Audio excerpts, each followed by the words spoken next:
Hello, drama enthusiasts. The drama First Lady sacrificed its own conclusion for the sake of a second season. Despite an excellent, tightly plotted build-up, propelled by Soo Yeon's desperate ambition and her intense, life-fueled tension with Hyun Min Chul, the finale was incomplete, concluding without Soo Yeon ever achieving the role of First Lady and clearly acting as a lead-in for a follow-up season. The drama's pre-finale twist was a massive jolt of adrenaline. Hyun shocked viewers by confessing to the murder of the president-elect's ex-lover, a crime the president-elect's wife was being investigated for.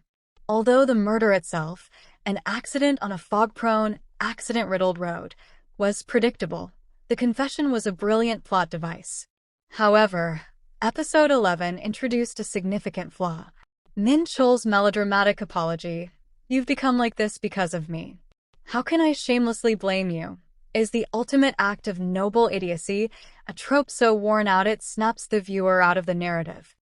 Just a heads up, the following review is based entirely on my personal thoughts, opinions, and observations. You might agree, you might not, and that's totally okay. This is simply my take, and I encourage you to share your own opinions and thoughts in the comments section below. You see, Hyun wasn't a puppet. She was a fierce, self-directed adult whose obsession to bring justice to her late husband fueled her destructive path. Hyun's actions were deliberate and catastrophic. Her relentless campaign to force a divorce, coupled with reckless subsequent behavior, directly endangered the lives of Soo Yeon and her daughter. Most damningly, she showed a shocking indifference to this grave outcome. Her most unforgivable act was the malicious leak of the assault video. Hyun herself was the root cause of the GU's bullying and the ensuing assault by publicizing the divorce and tarnishing Soo Yeon's reputation to pressure her into a split. Ultimately, Hyun chose to destroy GU's future to achieve her own goals. As a mother, her profound lack of empathy and self-serving malice cemented her as a deeply flawed character, far removed from any simple justification as a victim of circumstance. Min Chul's declaration, therefore, felt like a ridiculous, ham-fisted effort to absolve a grown woman of her own guilt, thereby gutting the dramatic weight of her choices and leaving the finale dramatically unsatisfying. The final episode felt rushed and fell flat. A major frustration was the handling of the president-elect's rescue. The drama dedicated 4 drawn-out days to Min Chul's rescue from the collapse, a timeline that felt disconnected from reality given only some part of the building was collapsed and Min Chul's high-profile status. The finale compounded this frustration by leaving him found but still in the process of being rescued, deliberately withholding the emotional family reunion, the actual climax of the entire ordeal. This clear choice to delay Min Chul's full return strongly suggests the writer is reserving the payoff of the reunion and his recovery arc for the Season 2 premiere. The security scrimmage.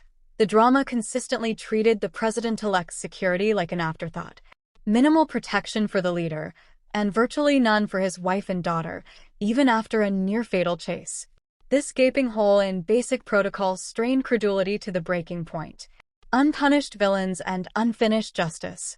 The pursuit of justice, a central theme, was completely suspended in the final moments.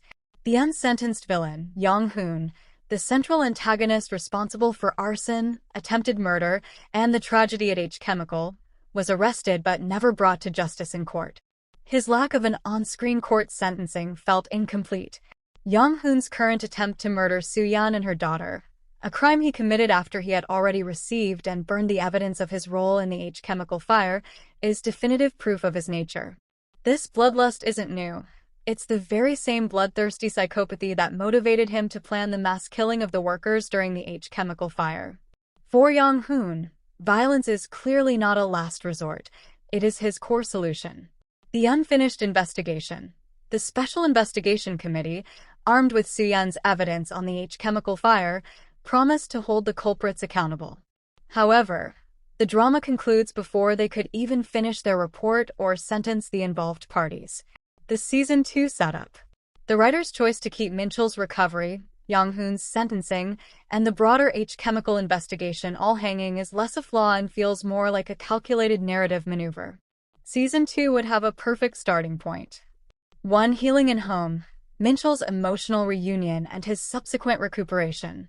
2. The final reckoning. The committee's deep dive into the ENG Chemical cover-up, leading to the long-awaited sentencing of Young-hoon and all other conspirators. Character reflections. The First Lady's hypocrisy. The current First Lady acted self-righteous and high and mighty, a stance that rang hollow given her profound involvement in the very corrupt and unethical activities that secured her husband's presidency and her own status. She was, essentially, swimming in a pool of mud, yet still casting judgment on others. Soo Yeon's redemption. Thankfully, the entire ordeal changed Soo Yeon into a better person. She let go of her anger and pursuit of power, transformed by Min Chul's sincerity. While she had committed many wrongs, her subsequent confession was a powerful, genuine act rooted in her true love for Min Chul, proving she was finally ready to own and atone for her past mistakes. Her personal growth also extended to her family life, as her relationship with her stepdaughter, Eugene, found a positive and satisfactory resolution. The open ending. The happy ending is highly provisional. Min Chul is found alive but still in rescue. The Special Investigation Committee report and the sentencing of Young-hoon and other culprits were intentionally left hanging. These cliffhangers, Min Chul's reunion, the committee's final action, and Eugene relationship with her newly found father Min Chul, her pregnancy and subsequent life with her baby's father, could be a setup for a season 2. The drama's finale left so many plot threads dangling that the audience felt cheated out of the closure they deserved. While the drama had a magnificent engine of suspense for 10 episodes, the final 2 ran out of gas, leaving us with a frustrating mix of narrative holes and unearned resolutions. On the upside, all secrets came to light, and Eugene's truly fabulous performance as Cha Soo-yeon was a consistent highlight. I rate the drama 7.5 out of 10, the finale being the clear, weakest link. Are you satisfied with how things wrapped up, or do you feel like the story deserves another season? Let me know what you think in the comments.